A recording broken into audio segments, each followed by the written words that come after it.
Right there. You should be fine. That is definitely on.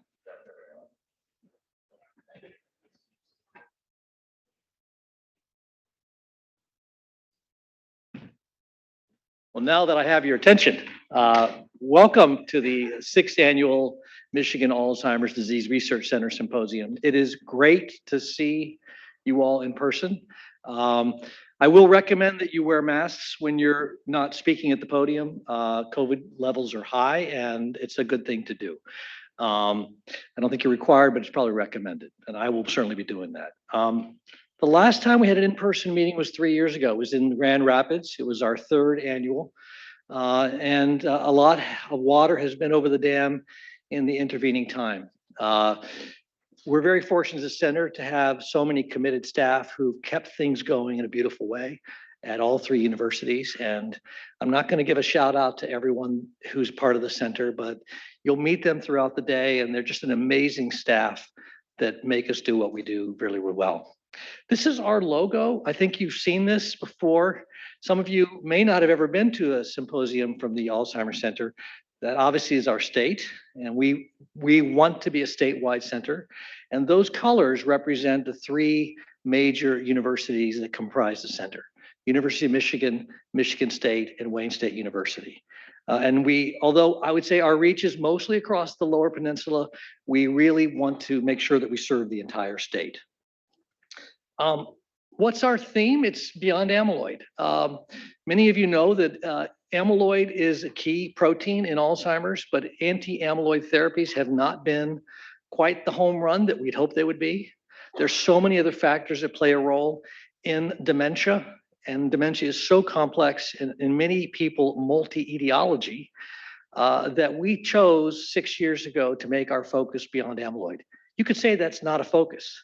That really is anything but amyloid. And there's so many things beyond amyloid that are involved: tau, vascular, immune system, the other proteins like TDP43 and synuclein that are involved in dementia.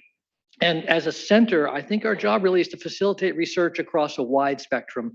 And this graphic here is to kind of illustrate the point that everything from basic cell biology and data analysis to human subject evaluation are part of what we do. At the same time, we also reach out to the community and educate. We're fortunate to be one of many centers across the country. And you can see in this map, the dark blue are the P30 centers that exist. Texas was not dark blue last year, but now thanks to the wonderful efforts of Dr. Seshadri, our keynote speaker this morning, who is the director at the South Texas Alzheimer's Research Center, now Texas is blue on the map. The light blue ones are centers that don't have quite the same status, but they're really a desire on the part of NIH to have a wide spectrum of centers that really recruit people from very diverse communities across the country. Anyway, we're very fortunate to be on blue on the map as well. These are our core institutions. They are shown by the yellow stars on the map. But we think that we can probably, at this point, 6 years into what we've done, really start to reach out to other universities in the state. And what we would like to do over the next couple of years is really reach out in ways to the, I guess I'll call them geographically defined universities in the state: Eastern Michigan, Central Michigan, Western Michigan, and Northern Michigan. They're shown as the blue stars on the map, and the University of Michigan, Dearborn, and Flint. There are so many people in those universities who are eager to research and study dementia. We hope that we can help to facilitate their training and their efforts. This graphic is not to scale. Don't look at this as data, but it's showing in 2012, we had 49 grants tied to the center. When NIA says, why do you have a center? Well, how has the center changed things at your place? And if the center were to go away, how would things be different? You can see in 2012, there were 49 grants that were tied or funded projects, and now there are 162. In terms of donors to the center, there were 140 in 2012, and there are 406 in 2022. Our job is not to raise private philanthropy, but because we have a center that's defined and recognized and part of a national network, our philanthropic database has gone up too. And I bet you this is also happening at Michigan State and Wayne State. There were $46,000 in donations in 2012, and there were 1 million this past year. And so really, I think where we're going, the momentum is great, and it will continue to grow across the three universities. Over the last couple of years, we have made many connections to many of the other centers across the country. And this is a list of just some of our key collaborative grants. And I'm putting at the very top what's called diverse VCID, the clinical significance of incidental white matter lesions on MRI amongst a diverse population with cognitive complaints. And even though it's based at UC Davis, a key site is South Texas. And so Dr. Seshadri, who's an expert on the vascular contributions to dementia, is leading their efforts at South Texas. There's also a very large FTD, frontotemporal dementia study, that's many sites. There's the super aging project with Northwestern. These are people who have resilience and somehow at the age of 90 or 95 are not showing cognitive impairment. Why is that? We have the Armada study, which is advancing reliable measurement in Alzheimer's disease and cognitive aging, also with Northwestern. The BRP project also involved the Mayo Clinic and University of Minnesota, and that really has been multi-effort as well. And then the neighborhood study, which is really looking at contextual disadvantage in Alzheimer's disease and related dementias. I think one of the things that we're proudest of as a center is trying to I would say, correct the deficiency in the center network, which is that it's been focused predominantly on white people and understanding dementia. It just happened to have focused on largely white population. We need to know a lot more about how cognitive impairment affects people from communities of color. And that is one of the areas where our center has already, I think, made major inroads. And we want to continue to do that. I think we can make a real difference in the lives of so many Americans by continuing that work.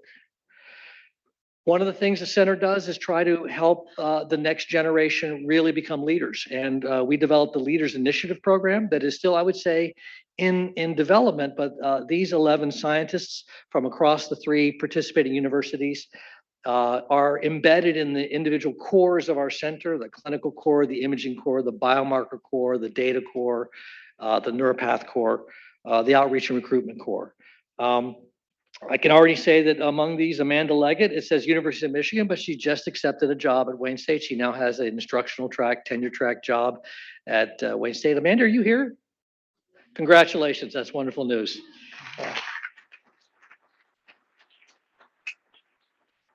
And I'm not going to call out everyone here, but Dr. Annalise Roman Filipiak was at the ADRC meeting this past week and made a presentation, and everyone in the room noticed that she was doing tremendous work on feedback. So our job really as a center is to put these individuals and other individuals out there so that they can become leaders in the field, take the roles that people like me currently inhabit. I want to announce another thing we do, which is we connect donors to research. And so a former regent of the University of Michigan, Andrea Fisher Newman, and her husband, Frank Newman, have decided to fund an annual scholar. And we have our first inaugural scholar being announced today.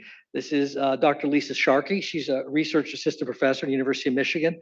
And Lisa works on ubiquitins, which are a family of proteins that are implicated in frontotemporal dementia, ALS, as well as indirectly in a number of other age-related diseases. This is a real honor for Dr. Sharkey. Is Dr. Sharkey here? Congratulations to you. That's great.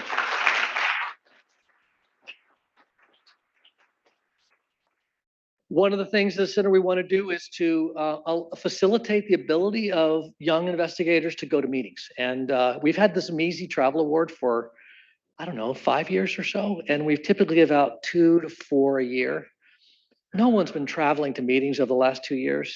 And this year we just said, what the heck, let's fund everyone who applied. So we gave out 9 MEASY Travel Awards, and I won't go through them in detail, but they're from the 3 participating universities, and we're really delighted that they're getting a chance to present their work at the Alzheimer's International Conference this summer or at the Gordon Research Conference. And so if you run into Emily or Chelsea or Cesar or Sarah or Taylor, Drew, Jongkyu, Kate, or Eugene, please talk to them about their work and hear what they're working on. And as a center, we really couldn't do what we do without our community partners. The work we do is tied to people who live in communities, who dedicate their time either as research participants or as family of research participants or as community leaders to help us understand the cause of cognitive impairment. And I just wanted to remember Marcia Haynes, who was really a remarkable community organizer in Port Huron, who single-handedly convinced her community and us to do a satellite cognitive assessment in Port Huron with, I think, about 12 or 13 research participants. Marcia just died last week, and I just learned that yesterday, so I put the slide in there. I remember her fondly. I went there and visited Port Huron, and she was at that time probably in her late 80s, and she was the most dynamic person. She was showing me around. She knew everyone in town. She was so proud of her community, and we were proud to be able to work with her in Port Huron. And it's people like Marcia Haynes who really make this center go. So I just wanted to remember her and thank her for her tremendous efforts, and my condolences to her family.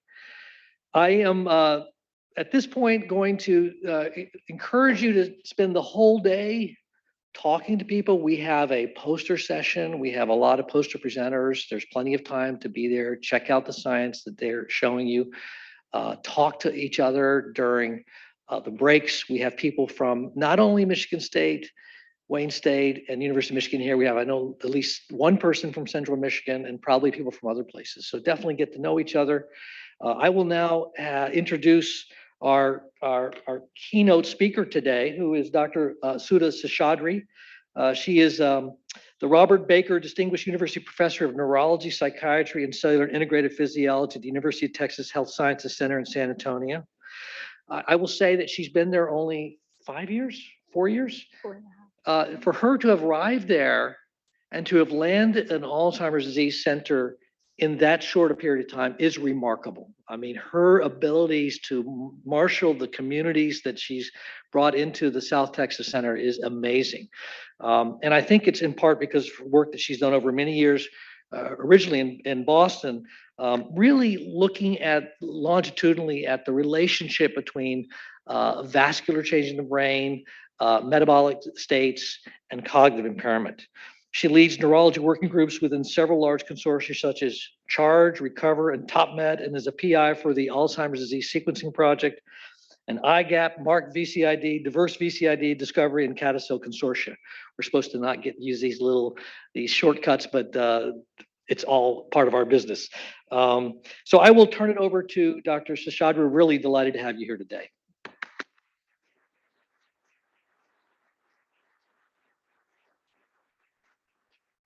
Thank you all. I'm so delighted to be here. When Dr. Paulson reached out inviting me, I already knew what a wonderful center this was because you were already a center, and I was aware of many things you did in epidemiology, in neuropsychology, and just last night, a wonderful dinner, I learned more about a lot of the work Dr. Vega is doing with Latinos and Dr.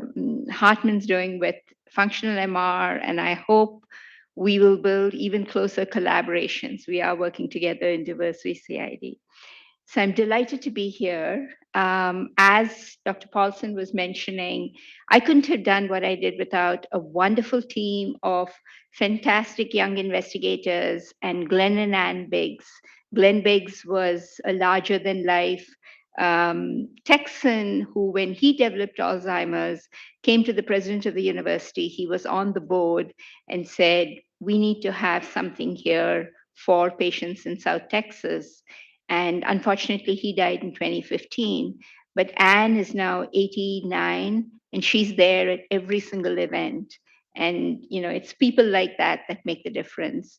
And my partner at the Valley, UTRGV, Professor Gladys Maestre, and together we are the South Texas Alzheimer's Center.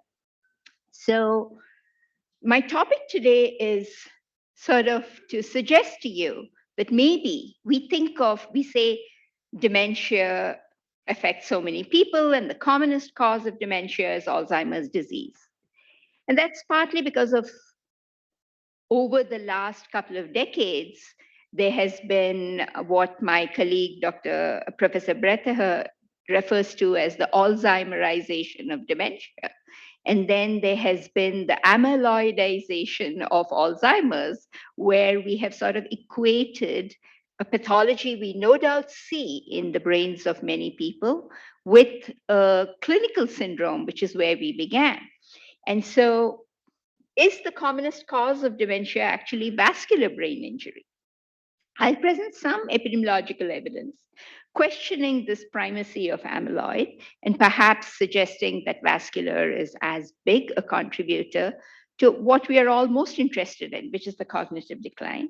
And then the evolution of the concept of vascular dementia, which is now today vascular contributions to cognitive impairment in dementia. And say, if we stopped looking at amyloid as the primary culprit and broadened our focus to VCID, how might that change our approach to the prevention of dementia, to clinical assessment and trials, and our understanding of the biology? And so, what are all the things that cause dementia? We know there's a kind of ongoing struggle between the resilience we build up over a lifetime through things like early childhood education, exercise, and the various pathologies, age and inflammation, trauma, stress, infections, the genes we carry, they interact, and the neurodegenerative diseases, those that we now call AD and related disorders. And of these, the ones underlined, Alzheimer's, dementia with Lewy bodies, TDP-43, we know these are all pretty prevalent, particularly as you grow older. And of course, vascular brain injury. Is amyloid accumulation, in fact, the most important factor? These are data from Mayo Clinic. And what you note is that if you start with a group of people free of dementia or MCI and follow them for 5 years, the blue line, that is people who are amyloid positive, do develop dementia at a much higher rate than the orange line, people without amyloid. But think of it the other way. 90% of people with amyloid over the threshold, people who meet today's definition for preclinical Alzheimer's disease, remain cognitively intact at that time. And think of the age of these people. If you look at the population prevalence of amyloid status in this MCSA cohort, about 40% of people 80 to 89 do have amyloid. And 5 years later, at 85 or 94, they are still cognitively normal. So over a 5-year period, most people with amyloid positive status remain cognitively intact. And that's something to consider when we aggressively consider removing amyloid. So this is a study from the amyloid biomarker study group with over 55 studies. And again, this speaks to the same point that about 44% with normal cognition are in fact amyloid positive. These are this is the group of people with amyloid positive. And 1 in 5, even at the age of 60, are cognitively normal with amyloid positivity. And about 25%, this was at least when this was published in 2018, about 25% of people with dementia do not have amyloid positivity, what we used to call SNA, SNAP, right? That is suspected non-Alzheimer pathology. So If we think of the prevention of dementia beyond the age and amyloid boxes, as we grow older, hypertension at least, and perhaps even white matter hyperintensity, based on how sensitively we are picking up white matter hyperintensity. In studies like Framingham, you find that it's almost universal. It's as universal as gray hair as you grow older. This is a more recent update this year, nearly 20,000 people from the same amyloid biomarker study. And again, you see age is the big factor. Whether you're normal or whether you have MCI, as you grow older, whether you're looking at CSF in blue or PET in orange, the prevalence is going up. Here, the proportion of people with what's called Alzheimer's without amyloid is not as high as 25%. It's closer to 15%. But that's because starting in 2018, for a diagnosis of Alzheimer's, you needed amyloid in the brain. So naturally, if you define it that way, that's then a tautology. So we do recognize that for the clinical syndrome of dementia, cerebral amyloidosis is not necessary and it's not sufficient. So I'll just touch upon some of the data I'm going to present is from the Framingham Heart Study that began in 1948 with 2/3 of the people living in the town of Framingham. Starting in 1970s, there has been ongoing surveillance. Starting in 1999, several rounds of brain MR and cognitive testing. And in the third generation that was recruited in 2002, starting in 2008, 3 rounds. And since 2015, we've also been doing amyloid PIB PET and flutarcipate tau PET, as well as functional imaging. Right now, we have about 400 people, and overall, there'll be about 900 people. The last 2 years slowed us down, so now we are catching up with these imaging. But hypertension, blood pressure is something that over the last 80 years, every time they come in, every 2 years, they have very careful blood pressure measurements. And if you are currently if we all live to our lifespan, that's around mid-80s, upper 80s, 9 in 10 people in the room will have a diagnosis of hypertension sometime in our life, right? So, and many years ago, before there were medications for hypertension, people in Framingham were having cognitive assessment. So even in an untreated cohort, you could see that the impact of having hypertension was equivalent to many years of brain aging in terms of the risk of having memory problems. And more recently, if you look at the risk of developing dementia, the line in red is if you're in the top quartile. In nearly 8,000 people, 250 events, 15 years, hypertension increased the risk of dementia by 30%. You may say 30% is not all that much, but we know the concept of population attributable risk. If something is very common, then even if it increases the risk a little, it has a huge impact, right? So in 2011 and 2014, in a series of papers in Lancet Neurology, Kristen Yaffe, Carol Barnes, and others estimated that if we were able to reduce the prevalence of hypertension by 25%, there would be 3 million fewer patients with, they're calling it Alzheimer's disease. Actually, what you're saying is clinical dementia. We know, again, this is data from the Wisconsin Registry for Alzheimer's Prevention, that if you see people with amyloid positivity, the line in blue, without tau, the slope of cognitive decline is not very different from the amyloid negative people. It is the tau accumulation, the line in green with both amyloid and tau, where you see the decline in MMSE over the 10 years of follow-up. We also know that when you look at the cognitive picture, it is where the amyloid is that determines the cognitive picture. If the abnormal amyloid is in the posterior part of the brain, you have a posterior cortical atrophy type of picture with visuospatial symptoms. If it is more in the medial temporal region, you have an amnestic predominant syndrome. And the rate of cognitive decline also seems to depend on that.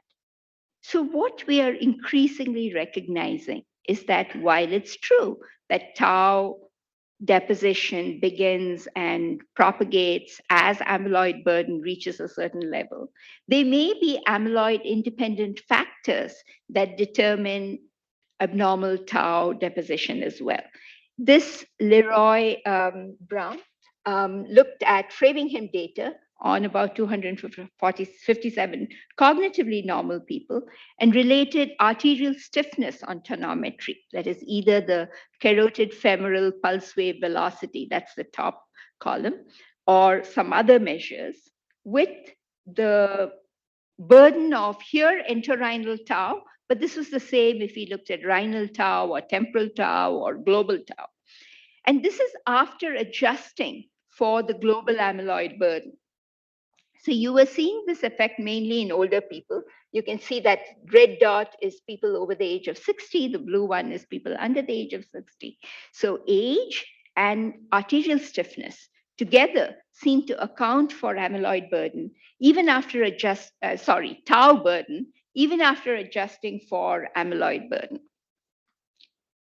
Another way of looking with the same data, another interesting paper that just came out last week, Rachel Buckley looked at the pink is women tau burden, and the blue is men tau burden. And you can see that there is a shift, right? Women have overall higher levels of tau. But if you look at it a little closer, you see that it is not the premenopausal women who have about the same proportion, but it's the postmenopausal women, where compared to age-matched men, there is more amyloid in these people. And so something about menopause, we're still figuring out what exactly it is increasing the propensity to tau burden. So backing up a little on the concept itself, we know that 30% of people alive today will develop either stroke or dementia during life, and that stroke doubles the risk of dementia, not just in the first year, but afterwards. And that's partly because the same things, the small vessel disease that increases your chances of getting a stroke, also increases your chances of developing dementia. And this has been known for many years, that stroke is a risk factor for dementia. This was stated by Willis. The same year that Alzheimer's described the plaques and tangles, he was also describing arteriosclerotic brain degeneration, and Binswanger was describing the subcortical encephalopathy that we call Binswanger's disease. And for many decades, we thought the commonest cause of dementia was hardening of the arteries, till the careful work of Blessed Tomlinson and Roth showed that what Alzheimer had described in a young woman was actually the commonest pathology in most people. But remember, the series that Blessed Tomlinson and Roth were looking at was 70-year-olds on average, not 90-year-olds. And based on these data, as the recognition of Alzheimer's grew, Hachinsky published saying that vascular disease shrank in people's perception, right? We thought of it as only occurring in the setting of multi-infarct dementia. But even in those days, in Framingham, when we looked at people who had a stroke and compared them with people who didn't have a stroke, and remember, we were testing cognition every 2 years. So in 2 years before the stroke, the people who went on to have stroke had lower mini-mental status scores because of all the subclinical disease that was there. The problem was, how were we defining vascular dementia? Hachinsky score uses only risk factors. There are others that require having imaging, and the early years of imaging were not as sensitive to pick up small infarcts. And so if you took one sample, like the Canadian Study of Health and Aging, and you applied different criteria in exactly the same group of subjects, you could end up with 13% having vascular dementia or 50% having vascular dementia. The other thing was that back in those days, the different criteria, this is a pathological correlation you can see, and you can see that sensitivity and specificity, there's a payoff, and sometimes the sensitivity can be really low. We were also forcing people to have either vascular dementia or Alzheimer's or mixed. This is like saying you can either have hypertension or hypercholesterolemia. Having Alzheimer's doesn't protect you from having vascular brain injury. And so over time, the criteria became broader. This is the NIN CSN network criteria, and then the criteria from the AHA, and then there were the consensus criteria developed with the Delphic consensus. And this sort of described the post-stroke dementia as well as the mainly small vessel VCI, and recognize that you could have VCI with AD, you could have VCI with frontotemporal dementia, you could have VCI with DLB or anything else. So the broad definition became having cognitive or behavioral issues in the presence of disease affecting blood vessels or blood flow, and in the presence of evidence of damage to part or all of the brain due to vascular factors. Traditionally, this evidence of damage has been different kinds of MRI markers, though increasingly we are trying to get cheaper markers, whether they are blood biomarkers or things like a quick retinal image. And the sophistication of what we are seeing on the MR has increased over time. And as the MRs have gone from 1.5 to 3 Tesla to 7 Tesla, different kind of sequences, you're finding these small cortical microinfarcts, quantitative imaging, vessel structure, and a higher and higher proportion until even with white matter, if you're taking 90-year-olds, over 90% have white matter hyperintensities. And with everything else, you're finding even people as young as in their 20s have some evidence of vascular brain injury. And when you look at pathology, again, it depends on how you define vascular pathology. Here, if you include mild in the first 140 cases, you can see that vascular cognitive impairment is quite common as AD. This paper from Leah Greenberg and colleagues shows that even in early onset AD, a fairly large proportion have what we call vascular brain injury. So the concepts here are you can have vascular brain injury, you can have vascular cognitive impairment or dementia. It can be hard to tell how much this is responsible for a specific symptom versus everything else in the brain. And so the broader concept is vascular contributions to cognitive impairment in dementia. And as this slide that Dr. Vemuri presented at the ADRD meeting just earlier in February, the old assumption was that we would keep having AD increasing with age. But you find that in superagers, AD prevalence may actually go down, and other things like hippocampal sclerosis that is now sort of overlapping with late, as well as vascular disease, increase greatly. So the right question may be not if there is VCID, but how much, what type, and what impact is it having on this particular person's presentation? And so with that concept, how would we approach the prevention of dementia, the clinical and the biological? A few years ago, Claudia Setizabal, who now heads up our population core, showed that if you looked at 40 years of Framingham data, the prevalence of dementia at any given age had actually gone down. And this has now been shown in Europe and North America. It's less clear for African Americans. The Chicago Health and Aging Project suggested there was not this decline, less clear for Hispanics, but at least in whites, you were seeing a 5-year delay in the average age at onset of clinical dementia. And this was partly because the risk of dementia associated with having a stroke was going down. We were better at preventing second strokes. We were better at treating strokes and rehabilitating after strokes. Also, the impact of things like hypertension, we were recognizing was greater if you had it in midlife. So if you were hypertensive at 40, your brain was like somebody who's 47. But if you were hypertensive at 60, your brain was like somebody who is 62. So clearly we needed to be looking much earlier if we were to be thinking of prevention. And this is true for amyloid, but this is even more true for vascular. And one of the puzzles has been the fact that if you looked at, say, hypertension in very old people, there was a feeling that having a higher blood pressure actually preserved blood flow to the brain. And so Emma McGrath, now in Ireland, looked at Framingham and said, what are the strongest predictors for dementia at different age groups? And you find that in the midlife, it is things like blood pressure. In late life, it is the effects of blood pressure, things like stroke and heart attack. Diabetes, though, was a risk factor throughout life. And so it's not surprising that we have clinical trials of a number of anti-diabetic medications. But even at age 80, being on antihypertensives was better than not being on antihypertensives. And this has been shown across multiple cohorts in a paper in Lancet Neurology. It's been shown by Sprint. And it didn't matter so much which medication you were on. It was that you were on medication, that there was some lowering of blood pressure. So broadly, what's good for the heart is good for the brain, but it's not exactly so. Many people with dementia come and say, I can't do 30 minutes of exercise every day, or I can't do moderate to vigorous physical activity every day.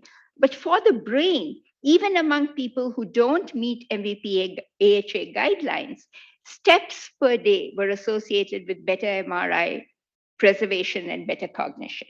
So sometimes it need not be exactly the same. And we may be able to use biological markers like blood markers to see whether the exercise you're doing is having a good effect. Here in this metabolomic study, what Vincent Shiraki was able to show was that just like fish intake is associated with higher levels of omega-3 fatty acids, and that may be the mechanism through which it's preserving brain function, physical activity was associated with changes, good changes in some of these amino acids like glutamine and ornithine, and that may be why it's having a benefit. And one message I always like to give is that genetics is not destiny. Even if you take people, Gina Peloso showed, who have the highest genetic risk, you do find that even in these people, lowering cardiovascular risk factors halves their risk, admittedly from a higher level. So how would you approach a clinical person? Rather than say, oh, this person has dementia, there's not a point in controlling their blood pressure. There's not a point in correcting their cholesterol. Aggressively look for the best thing you could do is prevent a stroke in somebody who has a cognitive impairment. Look for these and address them just as you would in any older person. As a clinician, describe the vascular burdens, establish if cognition is improving, static, or worsening, and treat the symptoms. For trials of VCID, finding the right biomarkers is a challenge. And then finding the right targets and interventions. Yes, control blood pressure, treat diabetes, but can we better understand the pathophysiology of VCID and find specific disease-modifying treatments?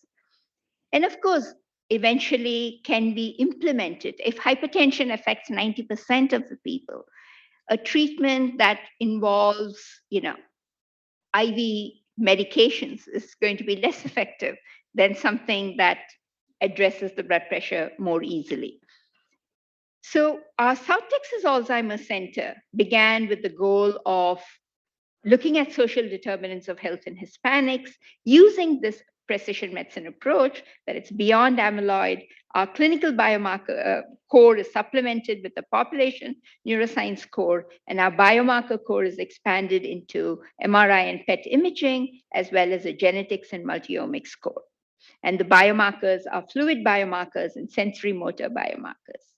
And so we have these different cores, clinical and population science, and then you're looking at biomarkers of imaging as well as other types. The outreach core, I'd love to learn more about your wonderful outreach programs. And then, of course, the administration data and research education core. Again, our research education core gives 3 KL2 type scholarships to junior faculty. That's something like your leadership initiative. And we have 3 clinical sites in San Antonio and on the border with Mexico in Laredo and the UTRGV. And these are some of our wonderful staff. And we do the UDS. And in addition to the UDS, we look at retina, hearing, smell, gait, balance, and we look at a range of vascular and dietary factors like diverse VCID is doing, and as well as some other social determinants of health. And one of the things that our brain bank is doing is looking at postmortem MRI, partly to try and quantify the vascular burden antemortem at the time of death, and then do some targeted sampling, and then do things like spatial metabolomics, spatial proteomics around these vascular lesions. We are part of all of these large NINDS initiatives to find biomarkers, to look at cognition after stroke, as well as to see the cognitive effects of progression of white matter. And like I pointed out, can we do large, simple trials? For instance, can a polypill that involves lowering blood pressure and statins, you recognize that the cost of giving a polypill, this is Tommy Wang's paper, for 10 years is the same as the cost of one PET imaging. And so you do need a combination of pragmatic approaches as well as individualized approaches. We do this for other things, right? We put fluoride in the water, but we still go to the dentist. So it's a combination of population-based global strategies for lifestyle, having neighborhoods where people can walk like beautiful Ann Arbor, as well as individualized prevention strategies based on things like genetics. And what can we learn from a focus on VCID as a cause for dementia? We know there are many things that come under the umbrella of vascular contributions, ranging from atherosclerosis and arteriosclerosis, amyloid angiopathy, inflammation, pericyte function, blood-brain barrier, edema, which is of great interest now that the amyloid-lowering agents result in ARIA-E, lymphatic clearance, and clearly animal models need to have both not just one pathology, because in humans, often there's more than one pathology. There's hypertension and amyloid angiopathy, and maybe pericyte dysfunction. And so if we look at the genetic markers of stroke, here my colleague Stephanie DeBette and others, we found several genes. One of them, for instance, FOXF2, is something that affects pericyte function. Here you can see that if FOXF2 knockouts, the methylene blue leaks, the pericyte is not well developed, and the zebrafish has hemorrhages in the brain. And pericyte function, we know, is important for amyloid. If in mice you knock out pericytes, you find there is greater amyloid deposition, right? And in fact, now in humans, you're able to measure PDGFR beta, which is a marker of pericyte function, and it seems higher in people with higher CDRs. When we look at, say, white matter hyperintensity, the other classic sort of vascular marker, you find that if you create a risk score with white matter hyperintensity genes, even in university students, 18 to 20-year-olds in France, in University of Bordeaux, this risk variation was associated with greater microstructure dysfunction on brain MRI. And just recently, just yesterday, this paper by Aniket Mishra and others, again at Bordeaux, which combined a GWAS approach with a whole exome sequence-wide approach, found certain genes, including EFEMP1 that I understand Dr. Vega and others here are studying, as well as a gene called TRIM47. And you find that if you knock out TRIM47, this makes the pericytes more vulnerable. And this may be one way in which there is a nexus of vascular and amyloid pathology. Another one of great interest now is the gut-brain axis. One of the most amazing things to me as a neurologist was when I learned that certain things called cerebral cavernous malformations, we know they are associated with a gene, and there's a mouse model for it. But when you raise these mice in a germ-free environment, you find that the mice carrying the gene don't develop these cerebral cavernous malformations. And you found that humans who had these malformations had higher levels of TLR, toll-like receptor, and CD14, and other evidence of inflammation. And in fact, maybe changing the microbiome would change whether these people express the gene. And this is a very exciting idea. And it does seem that there are differences in the microbiome of people with more CCMs versus those without. And so we are looking at diet and microbiome in South Texas because the South Texas diet is a little different. We're looking across all the TARC sites, Dr. Setizabal, as well as in saliva, and recently showed that the inflammatory index, mostly saturated fats and trans fats, was associated with a higher risk of brain changes. In the last few years, there's been a lot of excitement about the glymphatic system, clearing amyloid, happening during sleep. This is perivascular, paravascular, and it's associated with what we consider a marker of small vessel disease, that is the enlarged perivascular spaces. We are now attempting to quantify these in both Framingham as well as in South Texas, and seeing how important sleep is in humans in determining the size and function of these enlarged perivascular spaces. We know that sleep quality and obesity in mouse and rat models are associated with MRI measures of perivascular spaces in the SHR rats. Is this true? Can this be a biomarker for VCID in clinical trials? We need to examine this. And this is, of course, of great interest because, for instance, this may have a role in the propensity to develop ARIA. Clearly, if we could reduce this or address this in some way, amyloid-lowering agents may be better tolerated.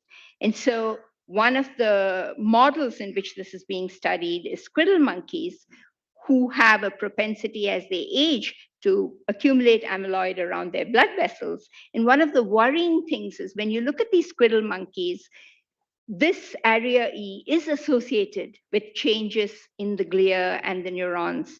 And so we think that when a human has ARIA-E, you stop the drug, it becomes okay on MRI, but does it really become okay, right? This is something that we don't have a complete answer to. And so I'd like to thank you for listening patiently, and I look forward to answering your questions.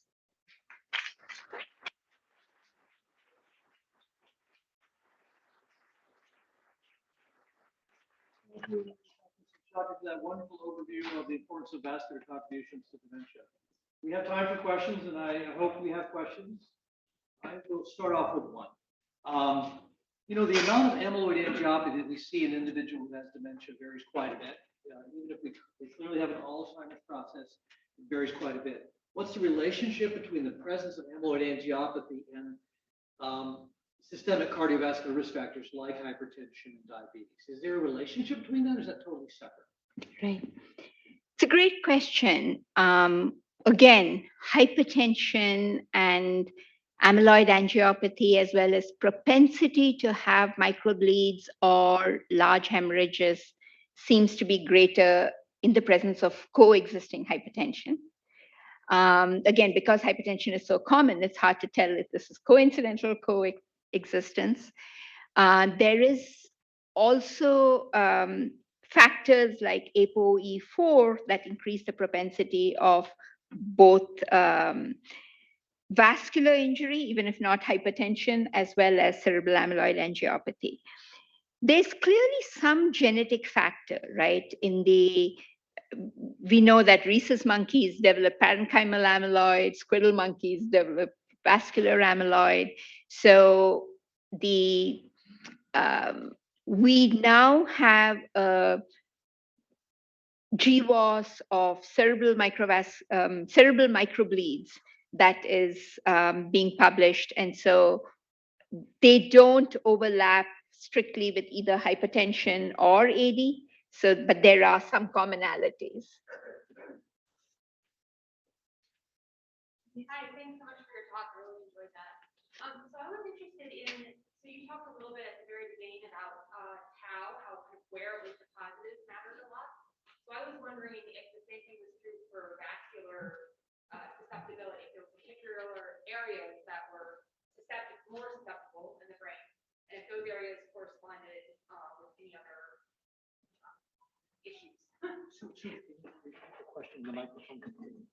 Thank you. The question was, you discussed that where the tau was corresponded with the pattern of cognitive impairment. Is this true of vascular brain injury as well? Is there a temporal correlation between, the affected areas and the cognition? And very much so. Back in the age of the dinosaurs, we used to say, you learn neurology stroke by stroke. And today, there's a rediscovery of that there's a big project led out of Utrecht where they are pooling data on MRs from many population studies, correlating it with cognition so that you can do symptom-based, you can do voxel-based analyses, tract-based analyses, and understand better the relationship between specific regions of the connectome or disruptions of the connectome and specific cognitive syndromes. There's no question. Now, why some people have lesions in certain areas and not others? Again, there are at least 5 different kinds of vascular zones based on just hemodynamics and the way the cerebral vasculature is. Konstantin Iodakola, in a series of articles in the AHA journals like Circulation, has described these very nicely. We are beginning to understand some of the biology beneath it with a combination of single cell studies and animal models. Clearly, the animal model for, say, large artery events is different from an animal model for, say, cerebral amyloid angiopathy, or combination animal models, which may have an E4 as well as a cerebral amyloid angiopathy. And correlating these kind of single cell studies of not only the astrocyte neuron, oligodendrocyte, but also of the endothelial cell and the pericyte with human studies in the same way. There's now, a lot of the initial single cell studies were only of cortical cells, but now you're looking at dissecting out blood vessels and then doing single cell omic studies.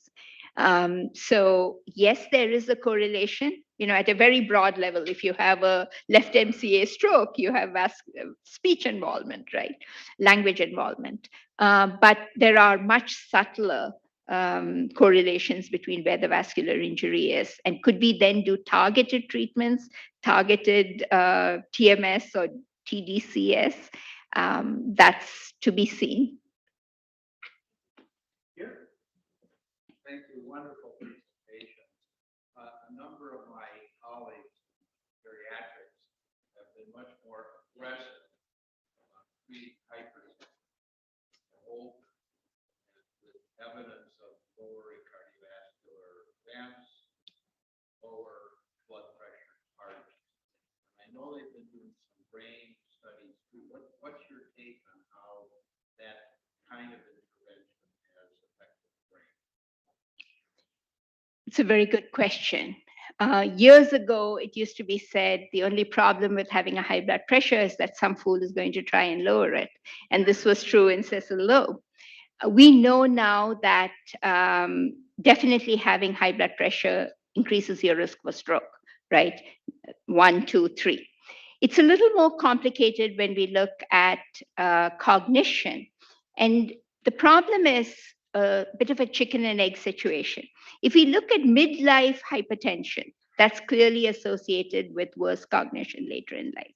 If you look at blood pressure in somebody who's 80 years old or 85 years old, there sometimes appears to be, particularly with systolic blood pressure, an inverse relationship where having a higher blood pressure seems to be associated with better cognition and better hippocampal function. Emer McGrath was able to look at these people in Framingham across all these years. And it was found that people who dropped their blood pressure from an earlier high were the ones with the worst cognition. And there are multiple reasons for this. One issue could be that the earliest place where AD or other pathologies begin is in the brainstem, areas like the locus ceruleus. So you could be having a decrease in blood pressure as a marker. We found that it wasn't the people, if you looked at people, even in the older ages, those who were on antihypertensives, if they had a high blood pressure, did better than people not on antihypertensives. The second reason is that if you have a heart attack or some other event, your blood pressure drops. So you have to take that into account. So in sum, what do? You do want to, I do treat blood pressure at least to a 140 systolic. And there is a follow-up of the SPRINT study. The SPRINT study gave one clue, saying that intensive blood pressure versus usual blood pressure control in people who had a fairly high burden of vascular injury in their bodies. Intensive blood pressure control was not better for just dementia, but if you did a combined endpoint of dementia and MCI, or if you looked at white matter hyperintensity, then it seemed to be better. So now Rongzhu and others at UT Southwestern and UNT are doing a newer phase study to try and answer that question better. I think common sense is worth a lot. So if somebody is falling, you don't want to be treating them, aggressively lowering their blood pressure. The hypertension can be associated with greater lability as well in older people, and that's something to keep an eye on. But at least that era of, oh, this person is developing Alzheimer's, so it's no point addressing some of the other concerns. I think, thankfully, that era seems to be fading. Michael, one last question. Well, if not, let's thank you once again for a beautiful talk.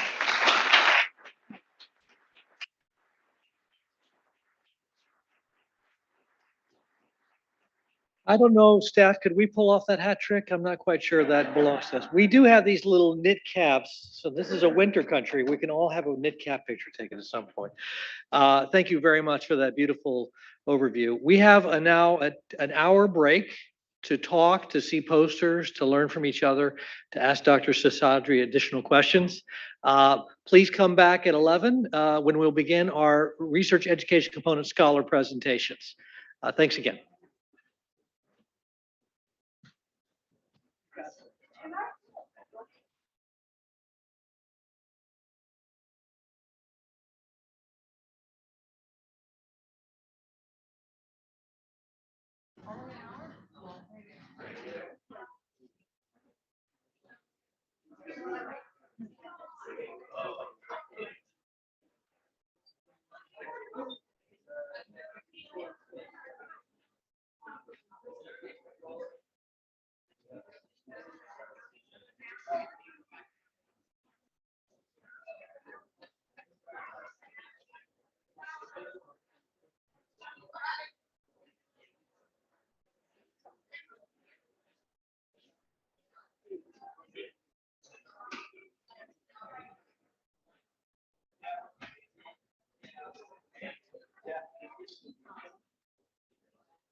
Welcome back, folks. I hope you had a restorative break. The poster session was lively. I really enjoyed seeing posters from all three universities.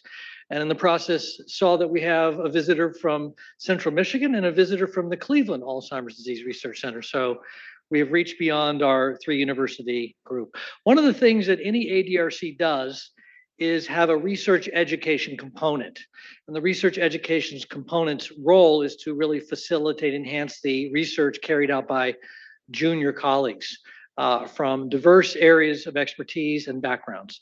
And our center, involving 3 universities, has 3 rec co-leads. They are Roger Albin at Michigan, Peter Lichtenberg at Wayne State, and Irving Vega at Michigan State. And so when we hear from our rec scholars today, those 3 co-leads will be the ones introducing them. So our first rec scholar is from Michigan State, and here comes Dr. Vega.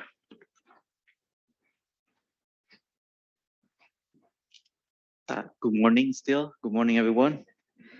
Yeah, so it's really a pleasure to introduce Matt Benskey today. He did his undergrad at Central Michigan University in psychology and neuroscience, and then his PhD at Michigan State University, where then he continued to do a postdoctoral fellowship, mostly working on Parkinson's disease and now transition to Alzheimer's disease. For a while, he went and did some teaching at Grand Valley State University, but stayed connected to research that is dear to him. And he currently is an assistant professor in the Department of Translational Neuroscience at Michigan State University, where his interest is aimed to understand the role that neuroimmune interactions plays in both Alzheimer's disease and Parkinson. So to talk.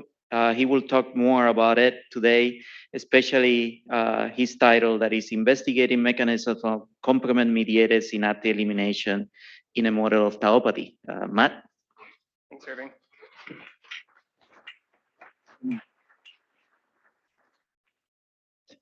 Okay, thank you. So as Irving kind of said, as of about a year ago, I'm brand new to dementia research. So what I'm about to share with you now is a project that I'm really trying to get up off the ground. It hasn't taken flight yet. It's kind of in its germinal stages. So any feedback would definitely be welcome at this point. So this project is focusing on neuroimmune interactions and how these interactions play a part in synaptic elimination in dementia. And I'm focusing on this because it seems like synapses are really the biological underpinning of cognitive function. So in healthy individuals, normal synaptic connections, the homeostatic maintenance and function of synaptic connections are crucial for cognitive function. And in Alzheimer's disease, these connections are lost.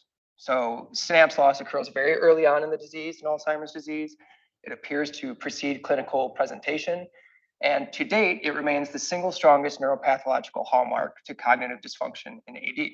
So this is just an example of one of the, can't even see that, first publications that showed this relationship. And this is just showing a significant relationship between cognitive function as measured by mini mental status and the number of synapses in a given brain region. Now, currently, we don't know why synapses are lost in Alzheimer's disease and other dementias. And if we can figure this out, and this is really the heart of this project, is if we can figure out these precise mechanisms of how synapses are lost, we can try to develop therapeutic strategies that intervene at this point to save synapses and thus maintain cognitive function. And while we don't know exactly why or how synapses are lost, it's pretty clear that the deposition of pathological tau plays a role in this process. So there's a whole body of literature that supports this idea, but I'm going to hit on just a couple key points. So the first one is that both spatially and temporally, the deposition of pathological tau correlates with synapse loss in AD. So in terms of disease progression, around the time where we start seeing indices of the deposition of pathological tau, we see indices of synapse loss. And then also, if we look into the brains of patients with dementia, where we see the deposition of pathological tau, like what is shown by this brown immune reactivity here, if we looked in these areas, we would also see a decrease in the number of synapses. Now, in addition to this, synapse loss is a very common feature of other primary tauopathies. And the important point with this is that these diseases lack amyloid pathology. And so it seems like it really is the deposition of tau, which is driving this synapse loss. And then further supporting this is that synapse loss is almost a universal feature of preclinical models of tauopathy. So this is just an example showing a loss of synaptic spines in a model of tauopathy. So it's pretty clear that pathological tau, and especially the deposition of pathological tau in the synaptic compartment, results in synapse loss. But the exact mechanisms of how this happens are unclear. And that's kind of the heart of this project that I'm going to be trying to lift up. Now, while it's relatively unclear, we think that the immune system plays a big role in this, specifically the complement system. But before I go into how the complement system can mediate synaptic pruning, I think we need a little review on the complement system. So here's the complement system. It's very simple, not a lot of moving parts here. But for our talk here today, we can drastically simplify this, and we can just say that the complement system is a division of the innate immune system, and it acts to coordinate the inflammation as well as the phagocytic removal of stuff. And this stuff can be cells, cell debris, synapses, or pathogens like shown here. And today, when it comes to synaptic pruning, we're really going to focus in on the classical complement pathway. And this part of the pathway of the complement system is activated when this molecule, C1q, which is really at the heart of this project, binds to something. And this can be a synapse or it can be a pathogen or an antibody. But when it binds to something, it undergoes a conformational change. And when that happens, it activates. And this leads to this sequential feed-forward activation of different complement components, ultimately resulting in the activation of complement component 3, which I'll call C3. When C3 is activated, it's actually cleaved. And one of the cleavage fragments, C3b, will deposit on whatever C1q initially deposited on. And C3b is an opsonate. So it's a molecule which will guide phagocytic removal of whatever it's labeling. Okay, so in this case, this virus would be phagocytosed by something like a macrophage. Now, in a very cool and elegantly preserved manner, this exact same process has been utilized by the central nervous system to mediate synapse removal.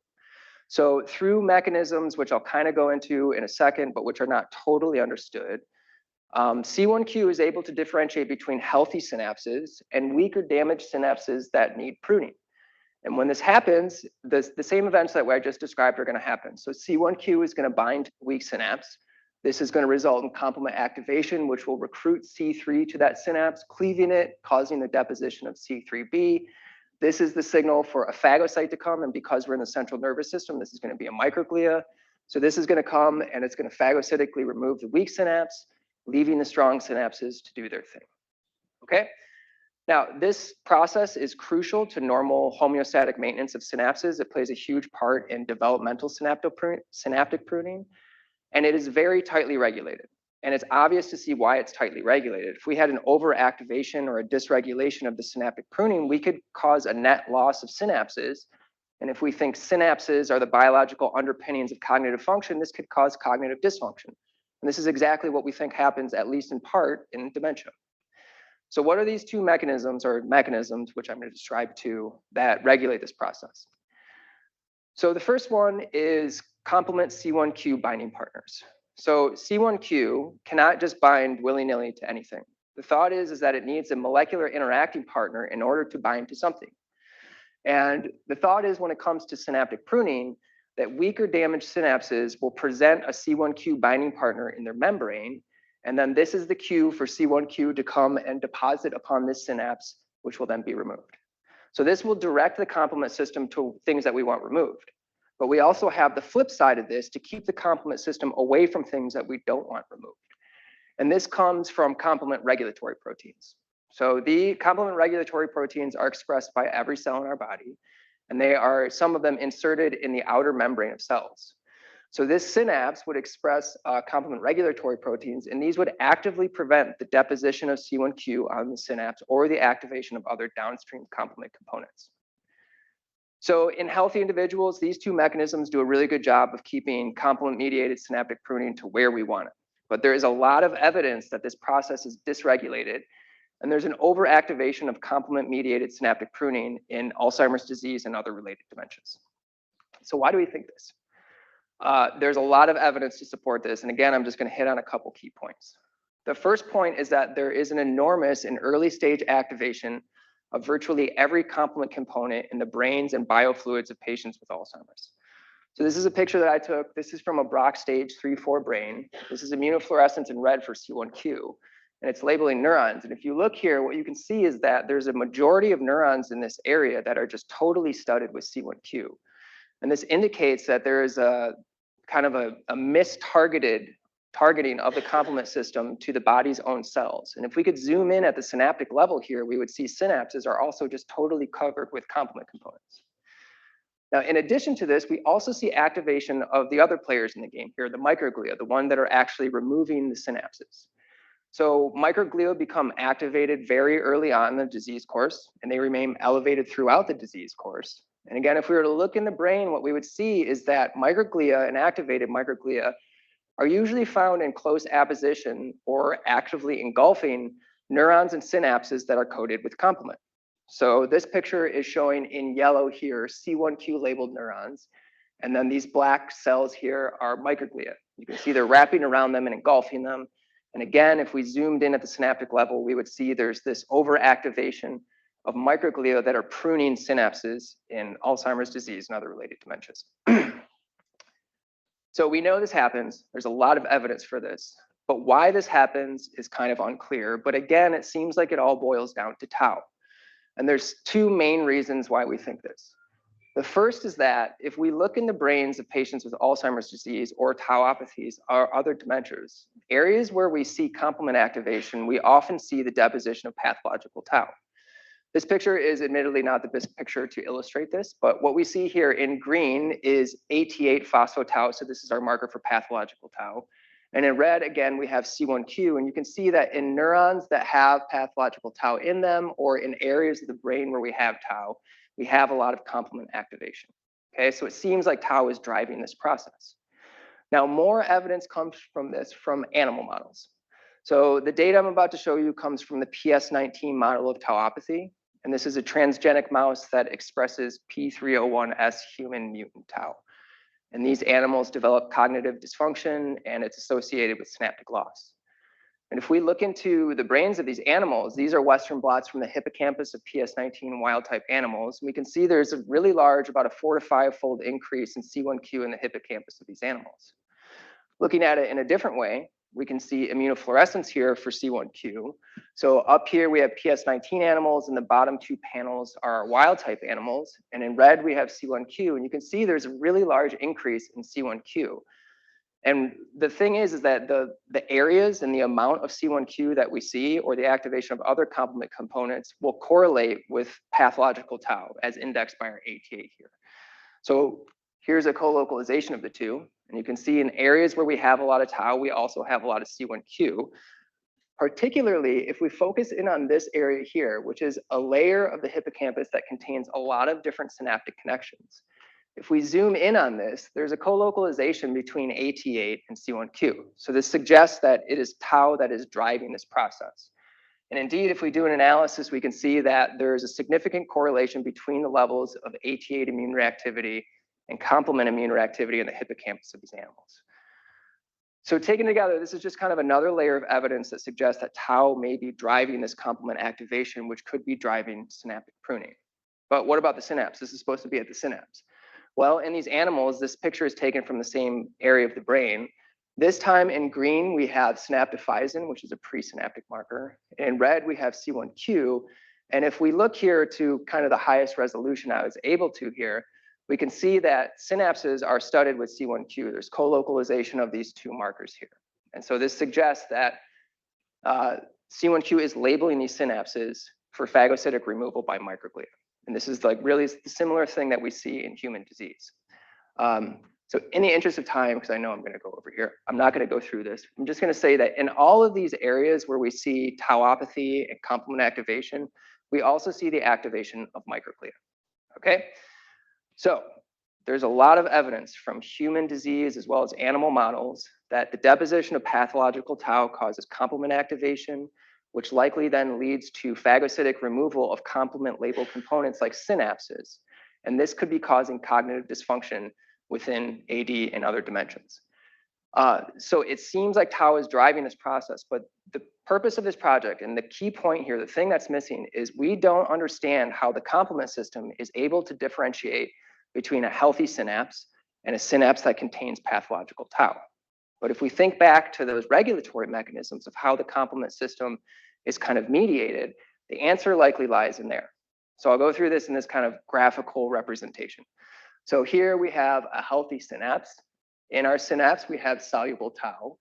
This is a healthy synapse, so it expresses complement regulatory proteins, which is going to keep C1q, this initiating factor of the complement cascade, away from the synapse.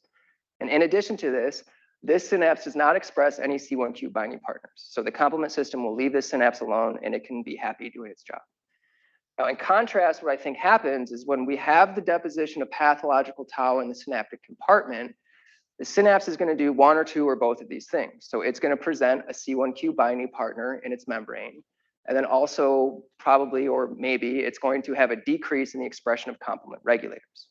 So my big question with this project then is, first of all, I have two questions. The first one, what is this C1q binding partner? So nobody's ever been able to show this in the context of disease. There's only been one publication that has successfully identified a C1q binding partner, but it was in health during development. If we were able to identify this C1q binding partner, we could develop strategies that could either silence the expression of this in tau-affected brain regions or mask the presentation of it in order to prevent the complement system from recognizing this synapse and removing it. The second main question that I have is there a decrease in levels of complement regulators in tau-affected synapses? So again, if we determine that there is a decrease in the level of regulators in these synapses, we could then take an approach to restore expression of these regulators to, again, prevent the complement system from recognizing synapses in an attempt to preserve them, in an attempt to preserve cognitive function. Okay, so that's kind of the purpose of this. Now, very quickly, how am I going to go about doing this? To answer these questions, I really want to restrict my investigation to the level of the synapse. And in order to do that, I'm going to do this work initially in PS19 animals for the reasons that I just went through, and then also translate this to human tissue. But we're going to isolate synaptosomes. And a synaptosome, if you don't know, is essentially, so here's a pre and post synaptic terminal. If you were to centrifuge this in a specific way, these things would essentially pinch off, and this budded product is a synaptosome. So it is the synapse that is kind of pinched off and resealed. It has all the components of the synapse within inside of it. This is just an example that we can effectively isolate synaptosomes. But the important part here is in PS19 animals, if we isolate synaptosomes, and then we quantify levels of C1q on wild type versus PS19 synaptosomes, we see a significant increase in C1q labeling these synaptosomes. Okay, so now, how do I want to ask this first question? The first question is, what is this C1q binding partner? What is it that C1q is binding to in the synapse that allows it to label these tau-affected synapses? To do this, I initially plan to do this in PS19 animals. We will isolate the brains, isolate synaptosomes, which will contain all the components of the synapse, including the binding partner and C1q itself. Homogenize these in order to release C1q with the binding partner, immunoprecipitate C1q, and then run this on mass spec. And using an unbiased mass spec investigation, we can attempt to identify this binding partner. Now, the second question that I wanted to ask is there a decrease in complement regulators that is affected by tauopathy? So in order to do this, it's really the same kind of approach. With PS19 animals, initially, I'll isolate synaptosomes and then simply biochemically characterize and quantify levels of complement regulators in these synapses. Okay, so this is what I plan to do to get this project off the ground. To conclude, so it's pretty clear that cognitive function is dependent upon synaptic connections, and there's a loss of these synaptic connections in AD. The complement system mediates this process, and we know there's an overactivation of the complement system in Alzheimer's disease. So if we were able to precisely dissect the mechanisms by which this happens, we could try to intervene in order to develop therapies or strategies that could prevent complement-mediated synaptic pruning.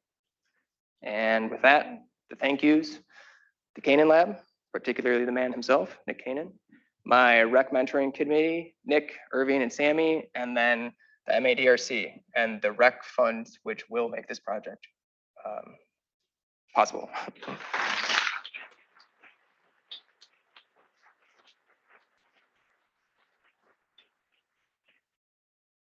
Hank? Beautiful sort of introduction to the issue. In your slide that showed the synaptic staining in the tau stain, not every spot was exactly verged fluorescence. So there were clearly synapses that did not have tau, and there were tau that did not have synapses. Are you able to actually look and see if the synaptic effects are occurring in a way that is cell autonomous because of tau within that neuron or not? Can you rephrase the question a little bit? Can you tell me whether you know that the neurons that have the tau accumulation within them are the ones in which you will see the synaptic effects. Presumably the change in the regulator, change in Yeah, so I think we'd be able to do that by analyzing the synaptosomes in a slightly different way. If we were to able to sort the synaptosomes not based on C1q immunoreactivity, but by tau, then we could analyze from that. So instead of doing something like immunoprecipitation of synaptosomes, we could do flow cytometry of synaptosomes that contain pathological tau and then ask questions to get at what you're getting at. But to answer your question shortly, no, I don't know that right now.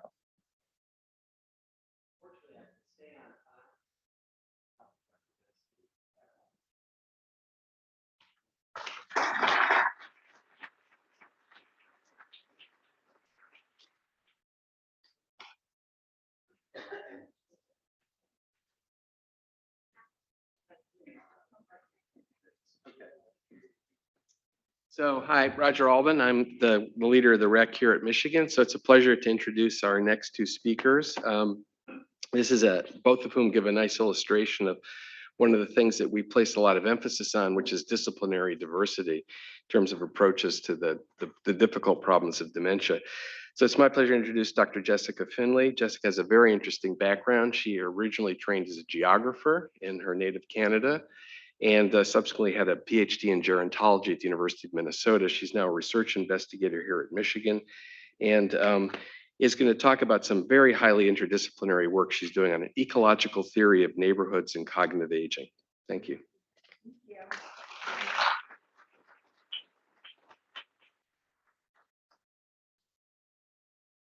All right, so we are going to switch gears a little bit and think of beyond the body to the neighborhood context in which we live. So it's such a pleasure to be here today and to speak with all of you and present some of my early work that I've been focused on the last couple of years. So as mentioned, I'm a health geographer and environmental gerontologist. So I'm interested in where people live as they age and how it affects their health and well-being. So I purposely bring together theories, methods, and approaches of geography, gerontology, as well as public health. And I'm also using mixed methods research approaches. So I use in-depth qualitative insights combined with more broad and generalizable quantitative inquiry to really answer these questions of how neighborhoods affect health and well-being in later life. My early work focused on aging in place across the Minneapolis metropolitan area. I was interested in what services, amenities, and infrastructure were necessary to support racially and economically diverse older adults living in Minneapolis. And one of the unexpected pieces of this, remember, I'm coming in as a geographer, interested in the places about where people live. One of the greatest fears people talked about was Alzheimer's and dementia. So they knew roughly how to navigate physical mobility impairments. So depending on their resource level, they would say, I can put a chair in the shower, or I can get a grab bar installed. But when it came to cognitive impairment, there was huge unknowns. People would say to me, what if I leave the stove unattended and cause a house fire? What if I start to wander? What if I need really, really costly care? As well as the very relatable experience of losing yourself and your independence. And so that led to my research that focuses on neighborhood contexts of cognitive decline. And I'm building a new concept that I call Cognability, which I'll introduce today. And this work is inspired by walkability, which I see at the intersection of kind of health and neighborhoods and geography. So, but instead of walking as the outcome I'm focused on, I'm trying to focus on cognitive health in later life. And this work is done with a wonderful interdisciplinary team in the social environment and health program at the University of Michigan's Institute for Social Research. So a really collaborative effort where I'm grateful to work with a wonderful group of sociologists, epidemiologists, neurologists, everything you can imagine. It's just great to work together and bring these ideas together to do kind of new and different research. So this is kind of an early vision of cognability.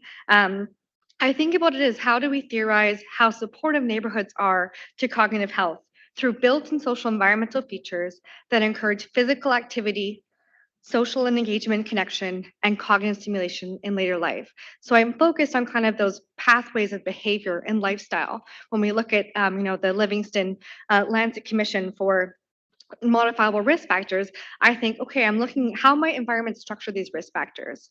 And as you can see on the screen, we have a multitude of kind of macro and micro environmental features like traffic calming measures, having green spaces, mixed use, a blend of retail and commercial, as well as living residential environments. The big question here, though, is how do we identify specific neighborhood features that may support cognitive health? So like I mentioned, focused on those three pathways of physical activity, cognitive stimulation, and social connection. But what about neighborhoods? Which features are most relevant to aging adults to be active and engaged as they age? To answer these questions, we're using a mixed methods research approach. So first, qualitative analysis is focused on where and how older adults socialize, exercise, and engage in their activities outside their homes, using the Aging in the Right Place study. And that's giving us hypotheses to test in a large national aging sample, the reasons for geographic and racial differences in stroke study, also called regards. So once we have our hypothesized places, we can run models to see if availability and access to these neighborhood sites is associated with cognitive function in our large national sample. So just briefly about some of the methods.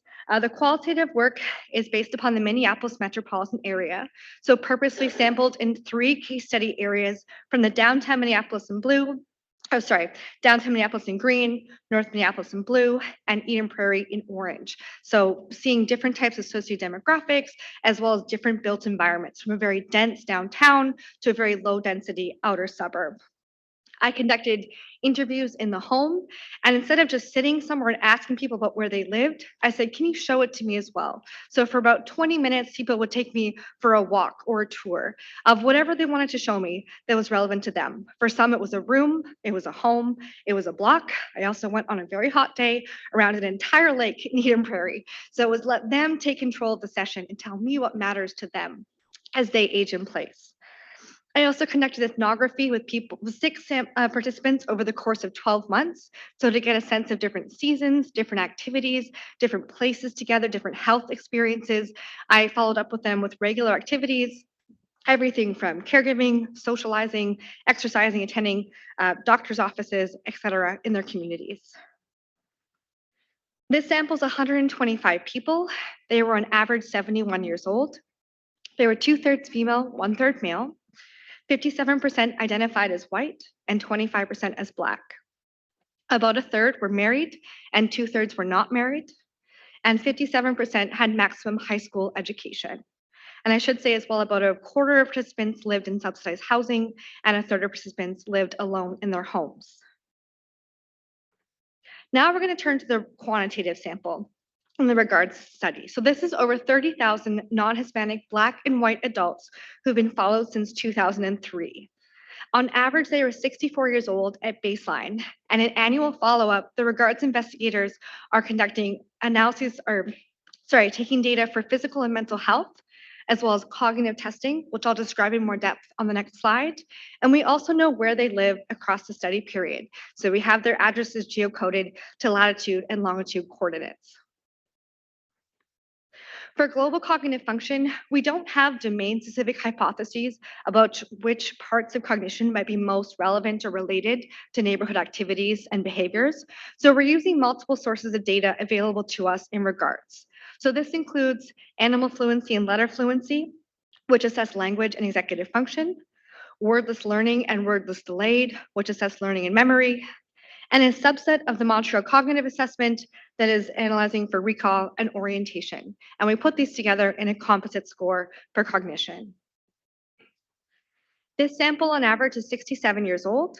There are just over half female, and 60% identify as white, 40% as Black.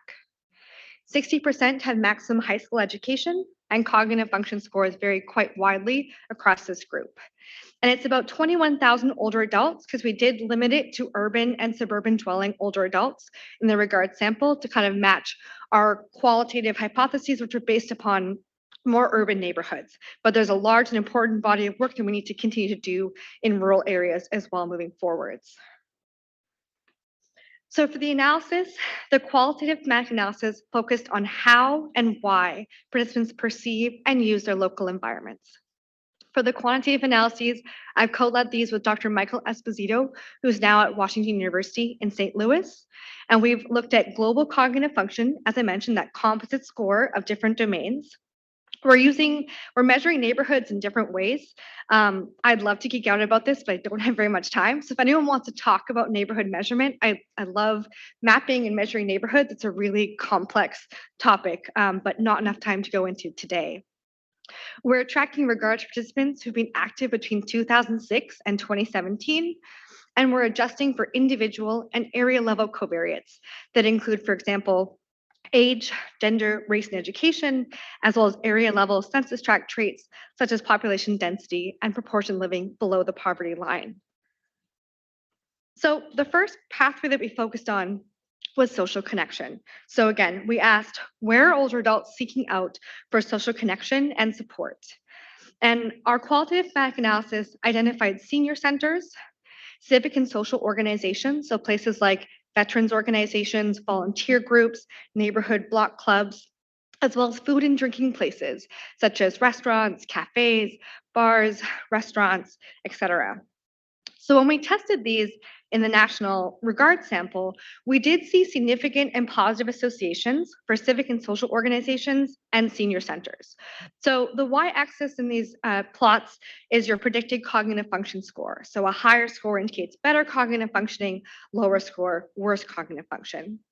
The x-axis is kind of how dense are those amenities in your local area.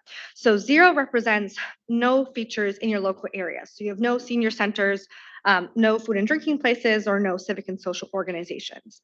The right-hand side is in kind of hard to use these numbers to kind of intuitively understand them, but think of kind of a really dense downtown environment. So having an abundance of features in your local area that are available to you. So having access to and having local civic and social organizations and senior centers had a significant and positive association. The next pathway we focused on was physical activity. So again, where are older adults seeking out to be active? Well, we might encourage kind of at a point of care to be physically active. Can someone actually exercise? Are they able to get out of their home and engage in local area activities, for example? So the qualitative analysis identified walkable destinations as a large way for older adults to be physically active. So being able to walk, for example, to get to the grocery store or to pick up a grandchild or to just kind of meet up with friends. Having walkable areas, destinations was really helpful for kind of utilitarian everyday physical activity. We also heard a lot about parks. These weren't necessarily large national parks. They were often more smaller scale, what we call pocket parks. So more community level, kind of smaller block areas that had that green space for people to gather, exercise, and socialize.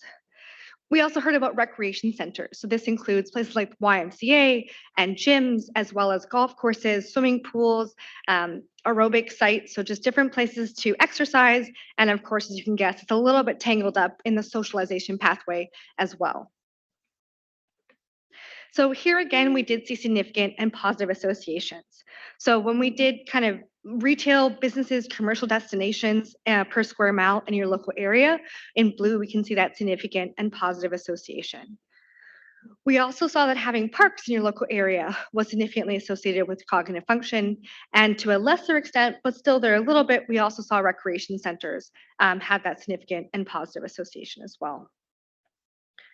We have some other papers that focus on other pathways. So for example, for cognitive stimulation, we found that having access to arts and cultural sites in your local area had a significant and positive association. And we also have focused on hazards. So not just the positive amenities, but also hazards that people are exposed to that might impact their abilities to get to places, as well as, of course, biological toxic pollution exposures. And so we have found significant negative associations if you live in areas with a lot of highways, as well as polluting sites have a negative association with cognitive function. Now, we know that neighborhoods are complex, and these previous papers I've described kind of had features in isolation with each other. So we wanted to build them together in a more complex, holistic neighborhood model. So we stacked 13 neighborhood features on top of each other to see what might matter most to cognitive function. What about a neighborhood might come out most strongly in the models? And we set pretty strict parameters to force everything kind of to come out to zero unless they're exerting a really strong influence in the model. So we saw that civic and social organizations had the strongest significant positive association. We also saw significant associations for having access to art sites, museums, as well as recreation centers. We saw a negative association fairly strongly for highways, I think makes sense, and then also coffee shops and fast food. That one was a little puzzling because we actually put it in expecting a positive hypothesis given our qualitative work, but it came out negative, which I'm happy to talk about in Q&A or afterwards if there's interest. Now, we know that neighborhoods are not one size fits all, and we each have a different idea and uses of our local neighborhoods. So we also wanted to see if there were, for example, differences by which sites may be more or less accessible given structural racism, sexism, and classism. So here we ran race, gender, and education-specific models to see if the AICs differed in our models. Now, allowing the full set of all 13 neighborhood features, these potential drivers of cognitive function to vary by race, gender, and education didn't yield substantial improvements to the full model. But I want to caution to say we took a very conservative approach. This was very exploratory early work. So we were really forcing the model to do a lot of work to consider all 13 neighborhood features at once. We did see some individual differences about neighborhood features. So for example, religious organizations, having access to those was significantly and positively associated with cognitive health among Black adults. And that does affirm pre-existing literature that talks about, for example, how churches can be important sites of social connection and care among African American communities in the US. But we don't want to kind of alter our original test or backfit our hypotheses. So we're really using this as an opportunity for us and others to continue to pursue more theoretically motivated and very targeted investigations of how neighborhoods and cognition may differ by structural axes such as age, gender, race, and education and class. There are, of course, a number of limitations to note. I've just put a couple big ones on the slide. The first is reverse causation. So are individuals with better cognitive health simply more readily able to select into these resource-rich neighborhoods?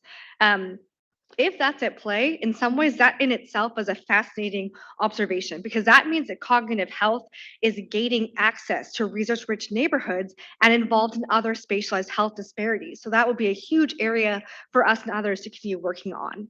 But of course, we also need rich and long-term data to understand these really complex processes by which particular people come to live in particular places across their lifespan.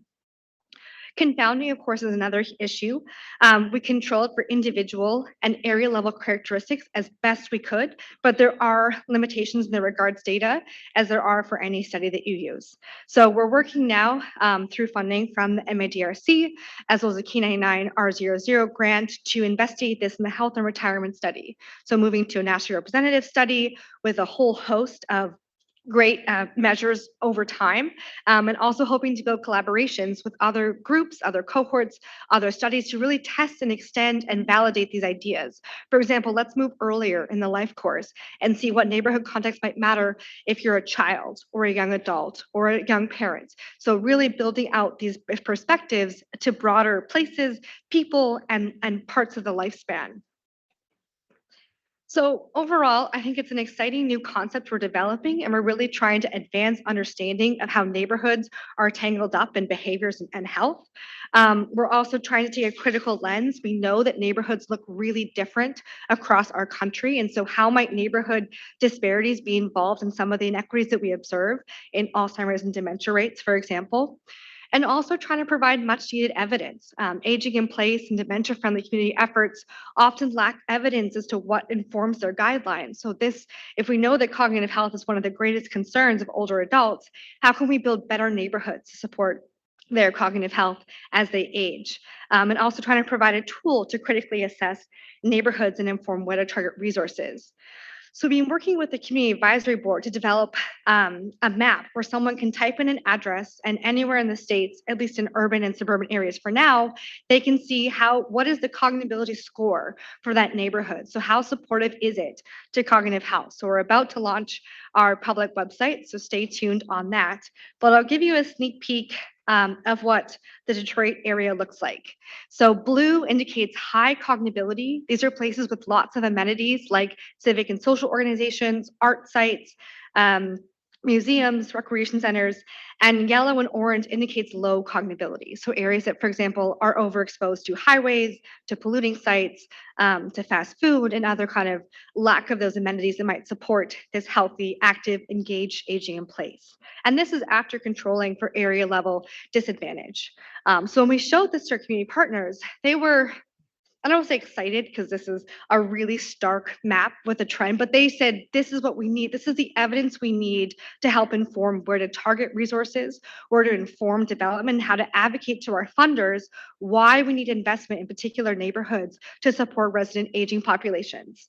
And we also spent a lot of time zooming in to look at some of those blue pockets, for example, in downtown Detroit, some of that kind of strength-based approach. What is positive there that we can build out? How is the transportation access to these strong areas? You don't have to necessarily live somewhere to benefit from it. Can you get there on a bus or by a car or by walking? So a lot of work moving forwards to build this out and to extend it as we build out these analyses to maybe even make maps more specific to you, to your preferences, to your background, so you can kind of tailor what this map looks like given who you are and what you're interested in. So that is a lot, but thank you so much for your time, and I can't wait to talk further. Time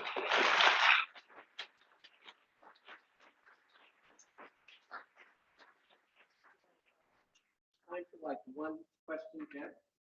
Thanks, wonderful presentation. Congratulations on the K99. Thank you.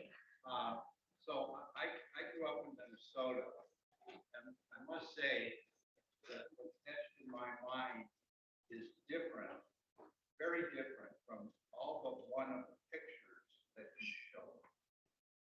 Cold, Sure. ice, and snow. Mhm. It makes me think, and wondering, have you tried to take season into, particularly in a place like that, or here too, in terms of all of the important questions that you're looking at? Yeah, it's a great question. And I actually have some separate qualitative papers on snow and ice and how that can be such a detriment to access among older adults.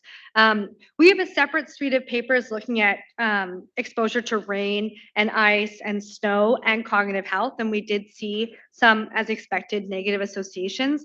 It's tricky to build into these models. So, we're capturing we've been talking about this a lot, and in part, hopefully access indicates you can get there whether or not it's covered in ice or not, but it's not perfect. You're absolutely right in asking that question. These are year by year longitudinal measurements of the neighborhoods and cognitive health. So it's something where it's hard to build in, but it certainly is on our minds. And we've been looking at, can we look at different climate zones to compare what cognability means if you live in, the southeast or southwest or northeast. So we're trying to build it in, but it's challenging. I know that's a long answer, but it's hard. Thank you very much.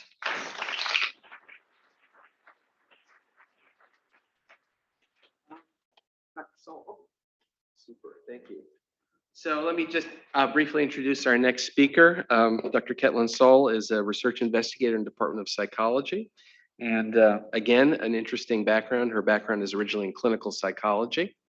And she is going to continue sort of the neighborhood theme that we've just heard about. Her talk is about trajectories of neighborhood socioeconomic status to mediate the association between race and cognitive function.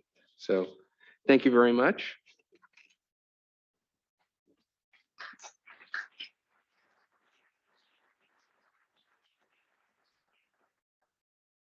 Good morning, everyone. So I'm Catlin Sol, and I'm actually now a research investigator at the Social Environment and Health Program at the Institute of Social Research. And I am a clinical psychologist, specifically a rehab psychologist, before I became, I started working in research in neighborhoods and cognition. And as a rehab psychologist, specifically the specialty is assessing and treating. Oh, can you all hear me now? Oh, sorry. Is this better? Okay, thank you. So assessing and treating.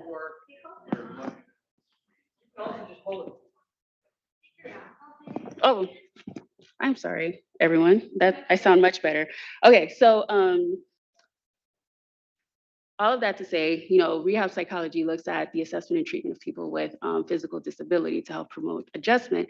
And so part of my training and thinking as a clinician naturally involves the neighborhood, because disability isn't just, how someone's body is able to do or not do certain things. It's also about their local, the environment where they move to help them overcome those physical limitations to improve function.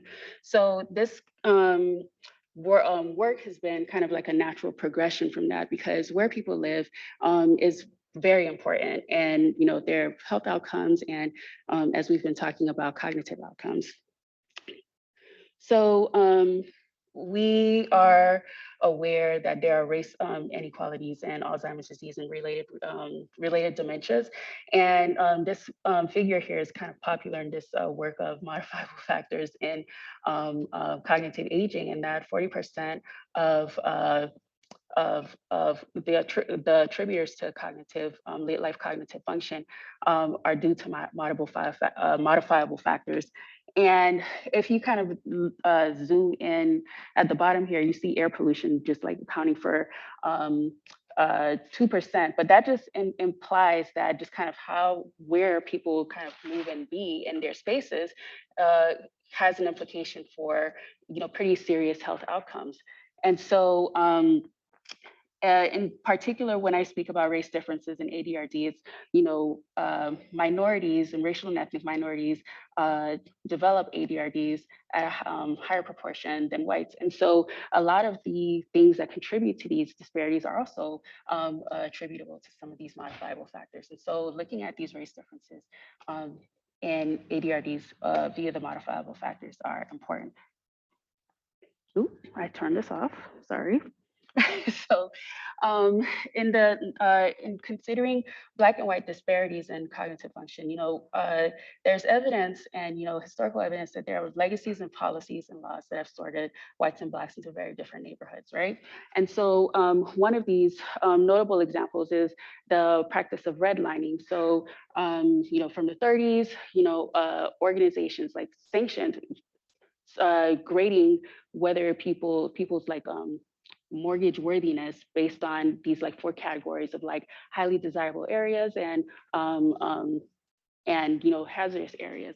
And one of the things that they took into account is the composition of racial and ethnic minorities in an area. So this has been outlawed in like the 60s, but the historical impact remains, because how these boundaries were defined continue to affect where people live and how they develop over life. And so this has also resulted in race differences in various indicators of socioeconomic status, such as poverty, income, education, and wealth. And studies have also shown that areas of lower, like combined neighborhood SES, also have a higher concentration of Black residents. And so the people like the Economist and all of those have been doing a lot of this work, and the sociologists have been doing a lot of this work for years. And now we're starting to combine all of our efforts so that we can define and describe these health disparities in health outcomes. And so specifically, various studies have also looked at neighborhood SES in particular and related it to cognitive outcomes. And this is just a snapshot of a few, but either looking at some of these different indicators by income or education at the neighborhood level, and finding associations with cognitive function, either at one time point or in declines of cognitive function over time. And it's important to note too that neighborhoods aren't static and they can change over time. So that means the conditions surrounding the residents, so like where people live in like evolving environments, or the composition of residents themselves, and even in the indicators of SES in the neighborhood. And just to kind of help people think about why this may be important when considering neighborhood SES, and it's like distal outcomes like cognitive function and disparities in cognitive function, is because it may, neighborhood SES may be related to kind of aspects in the built environment, kind of like what Dr. Finley was just talking about, such as sidewalks, parks, and pollution, that in turn may be related to also contribute to cognitive function. But that's not what I'm going to focus on, just to kind of think about why neighborhood SES matters, not just as its own, but just kind of like what it may also be associated with later on down the line. So I'll be presenting findings from the first aim of my funded study from MATSI, where I'm examining whether changes in neighborhood SES are mediate the association between race and cognition in a regional sample of older adults. So participants came from the Michigan Cognitive Aging Project out of the Department of Psychology, where I did my postdoc with Dr. Laura Zahadni, who's the PI of the study. And it's a longitudinal epidemiological study on cognitive aging that was launched about 4 years ago. And it's a racially balanced sample of participants who enter at least 55 plus, and primarily recruited from Wayne and Washtenaw counties. And they can be seen in their homes or in our offices in Detroit or Ann Arbor. Neighborhood SES specifically came from the National Neighborhood Data Archive, which is led by Philippa Clark at the Institute for Social Research.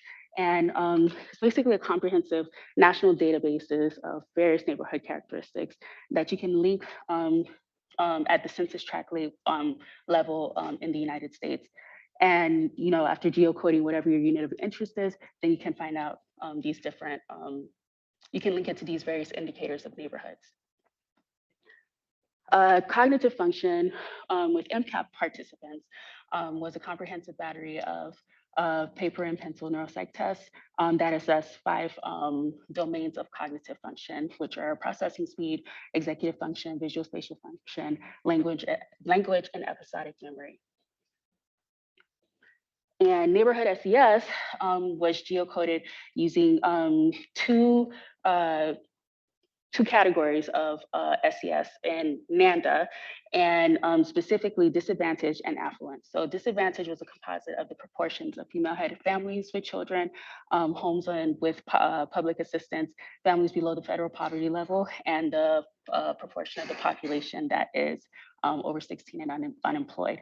And affluence is the proportion of households with incomes greater than 75,000, age 16 and employed in professional occupations, and the proportion of adults with a bachelor's degree or higher. And the reason I'm operationalizing neighborhood SES in these two different ways is because disadvantage and affluence are necessarily opposite ends of a single spectrum. So having one thing, the presence or absence of one thing doesn't necessarily mean it's the presence or absence of another. And so part of this study was trying to see what are the relative associations with trends in disadvantage and affluence and cognitive function. And we adjusted for individual level, age, sex, gender, and education. And so analyses were conducted in 2 steps. So first, I conducted a LinkedIn growth trajectory analysis of these composites of affluence and disadvantage to see what trends we saw in these different categories of neighborhood SES. And in order to improve variance and convergence of the models, we included all 1,300 census tracts represented in the 6 counties of MCAP. And then after identifying these classes, we conducted just a path analysis, a mediation analysis to see whether these identified classes of SES mediated the association between race and cognition. And also I wanted to stress that this is a cross-sectional study. So even though I'm using longitudinal neighborhood data, we really just had one outcome, one time point of our outcome, which is cognition. So just a brief overview of our sample. There are about 480 participants in the analytic sample with about 63 years of age, approximately half were Black, 60% female, and consistent with other literature, Blacks had fewer years of education, worse performance on our cognitive tests, and the sample itself represents 116 unique census tracts with adequate race distribution across all of our census tracts. And so I'm gonna just kind of walk you through this.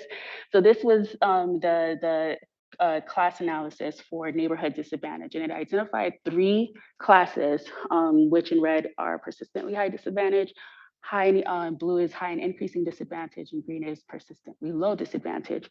There were more Blacks in the persistently high and increasing disadvantage classes, more Whites than Blacks in the persistently low disadvantage groups. And our class analysis or trajectory analysis for affluence identified 2 classes, which were low and increasing advantage and high and increasing advantage. And so generally in the population, affluence is generally increasing. And there were more Blacks in the low affluence category and more Whites in the high affluence category. And so first, looking at just kind of associations within these categories of advantage and affluence and disadvantage, Black race was associated with both affluence and persistently high disadvantage and high and increasing disadvantage. And high and increasing advantage was actually not associated with cognition, but persistently high and high and increasing disadvantage were associated with worse cognition.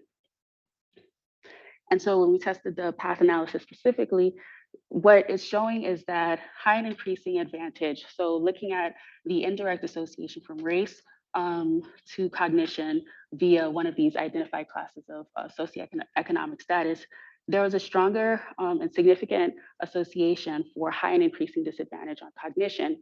And while persistently high disadvantage was marginally associated with cognition, and what you saw in the previous figure, high and increasing advantage was not associated with cognition. And taken together, the findings suggest that these indirect paths are significant mediators of the association between Black race and cognition in this sample, and it accounted for 13% of the variance in the Black-White disparity. And so what this implies is that it gives us more evidence to kind of characterize risk and resilience and cognitive aging, in particular by looking at the neighborhood level. And examining these trajectories also may help inform how disinvestment in neighborhoods contribute to disparities over time because of things or resources that may be available later on in the neighborhood or not. So this also may help inform interventions at the neighborhood level, including policies such as, paying attention to the trends in neighborhood SES and potentially what we can do to reduce concentrations of neighborhood disadvantage, increase concentrations of affluence, and also what we can do to build people's access to the potentially cognitively beneficial resources within their immediate environments. So I'm looking forward to continue these analyses, and I look forward to talking with you a little bit more about any questions you may have. And, the next steps is to examine, the next aim of this project is to link, examine whether brain integrity specifically mediates the association between these trajectories and cognition. And so we've recruited about 112 participants for the MRI sub-study of MCAP. And so those data are still being processed. And just want to thank our MCAP participants in particular, because they do invest a lot of time, our participants, in helping us get these data across all of our studies in MCAP, as well as my mentors, Philippa, Clark, and Laura, Zahadni, and our colleagues at McFadden, which co-sponsored the study, as well as the Social Environmental Health Program and the Zahadni Lab, and the folks at MADSI and the NIH.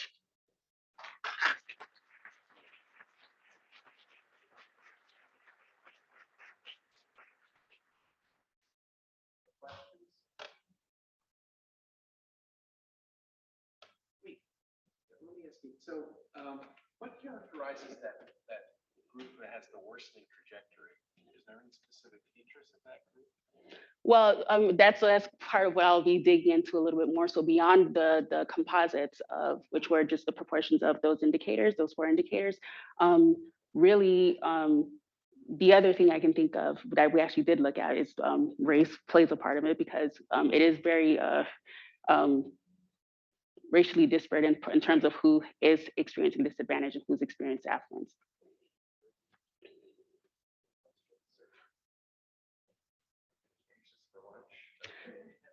Well, thank you very much for an excellent talk. Thank you.